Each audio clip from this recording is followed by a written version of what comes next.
Hi, it's me Nix and welcome to our YouTube channel. Today, we're going to review QJ Motor SRV 400S. Siyempre, nandito pa rin tayo sa Bristol Motorcycle, Imus, Cavite. QJ Motor SRV 400S 400cc, liquid-cooled, dual overhead cam, 2-cylinder, V-twin, 8 valves, 13.5 liters, our maximum power of 28 kilowatts at 8,500 RPM, maximum torque of 35 Newton meter at 5,000 RPM. Ang seat height naman natin is 700 mm. Pagdating sa length, 2,110 mm. Sa width naman natin, 850 mm. Sa height, 1,100 mm. At ang bigat, 164 kg. Pagdating sa wheelbase, 1,400 mm at 21 km per liter. So, una pa lang napansin ko na sa motor na to is the looks.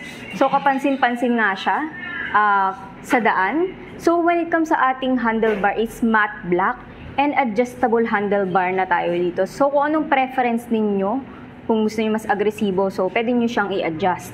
And kagandahan dito is yung ating brake lever is adjustable na rin. So may makita kayo ditong number. So dito nyo lang i-adjust. Also sa mga switches natin, kapag inon yan, mamaya papakita ko sa inyo. When it comes dito sa switches, pag inon nyo, may makita kayong ilaw dito. Parang siyang color blue. So ito yung ating mga switches. Nandito yung ating horn and kill switch. And dito naman sa kabila is yung ating clutch. And nandito yung ating switch para sa ating panel, toggle switch para sa ating TFT screen. And yung ating turning signal light, yung horn, sabi ko nga nandito din. Yung hazard pala yung nandito sa kabila, dito yung horn. And maganda yung kanyang susi, no? Parang pwede siyang pang self-defense, pero joke lang yan. So ito siya, susi niya. Di ko na, mamaya dyan lang yan kasi bubuksan ko siya. Wala siyang visor, pero pwede nyo naman siguro lagyan. Customize nyo. Pero meron siya ditong cover. Dito sa kanyang headlight is round type ang kanyang headlight. So, bumagay naman sa pagka-classic nitong ating big bike. And naka-plastic lang yan, pero naka-chrome material. Naka-chrome material dito tayo sa may gilid niya. And LED light na nga din ito. May nakalagay na QJ Motor. At ang maganda rito sa ating suspension is naka-upside down na tayo. Of course, added visibility sa gabi yung ating reflector. And magandang material na ginamit dito sa ating QJ Motor na SRV 400S. Why? Kasi metal siya, hindi siya plastic. So, solid ang material. And when it comes sa ating tire size nga pala, naka-ABS dual channel na tayo. And ang ating front tire size is 120 by 80 by 16. So, yan, naka-display. Kita nyo naman, di ba? And ano pa nga ba? So, ang nakalimutan ko dito is ating turning signal light. Bumagay naman sa pagka-classic niya kasi naka-round type pa din tayo dito and naka-LED light pa din. So, napapansin ko rito sa puro round type siya. Bumagay naman talaga dito sa ating QJ Motor na ating SRV 400S. Yung previous nga pala na nireview ko is yung QJ Motor 200. Hindi pa siya expressway legal. So, ito, legal na siya. So, caring-caring na kahit saan dalhin. And when it comes naman dito sa ating side profile, sa side profile naman natin is talagang napapansin ko yung kulay orange dito. Dito kasi is itim sa kanyang makina. So makikita yung 400S SRV 400. And meron din dito parang silver accent siya na SRV 400 dito. Yan. So naka-plastic lang yan. And especially nakalagay yung QJ Motor dito. So, kulay orange yung tangke niya. Talagang kapansin-pansin, di ba? And dito naman tayo sa kanyang seats. So, yung seats niya is leather type na rin with stitches. With stitches siya. And also, so, feeling ko, pwede naman siguro umakas. Pero pwede nyo naman din ipagawa kung gusto nyo mas malapad pa yung upuan sa pillion seat. And dito naman is may covering din tayo ng black lining. So, napansin ko dito sa rear end niya is dito. Yung tangke niya and dito sa kanyang likuran is nakakulay orange. Dito is yung lining niya is black. And what else? Sabi ko naka V-twin tayo dito. So, liquid cooled, dual overhead cam, and yung kanyang exhaust, dual exhaust.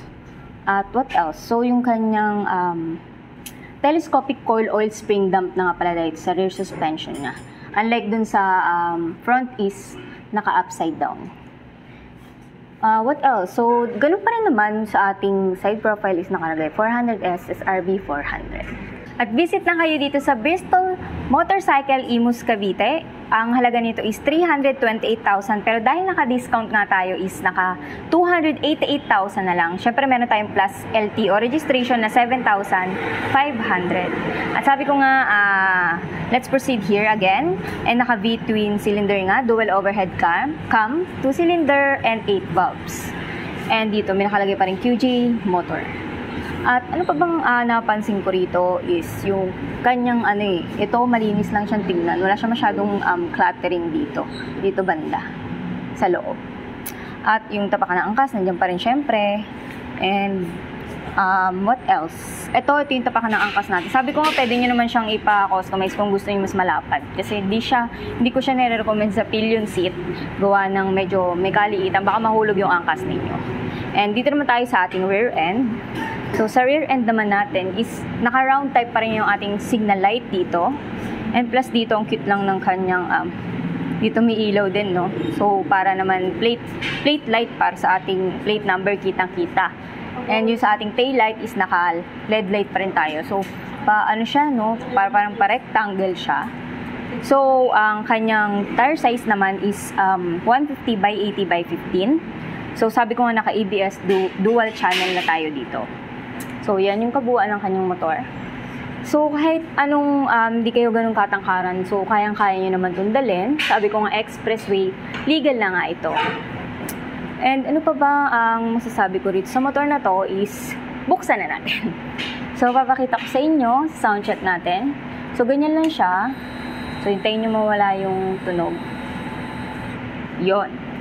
And, so, yan nga. Yan yung tunog ng sound check niya.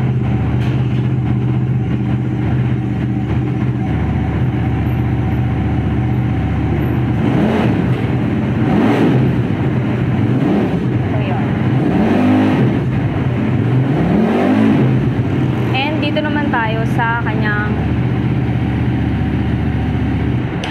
yon. So, okay yung kanyang tunog, di siya maalingaw sa daan na pangit. Ano siya, buong-buo yung kanyang tunog. And when it comes sa ating, dito naman sa mga switches, sa turning signal light, papakita ko naman sa inyo kung paano rin. Hintayin nyo ulit yung tunog. Yan na ba? So, yan, ready. So, ito yung kanyang turning signal light. And sa kabila naman, ayun. So, gitna nyo lang pagpapatayin ninyo. And what else? Dito naman tayo sa passing light niya. Linaw, diba? So, yan. Kita-kita nyo yung round type na LED light niya, diba? And, patayin na ulit natin. Yeah, there you have it. So, ganda talaga ng motor na to, diba? At ang kinagandahan dito is naka 13.5 liters na rin tayo when it comes sa kanyang tangke. So, yan. And thank you so much sa pag-invite ulit sa amin dito sa pagre-review ng another motor na big bike na maangas. And once again, don't forget to subscribe to our YouTube channel na Motom and also our Facebook. So, see you around. Bye!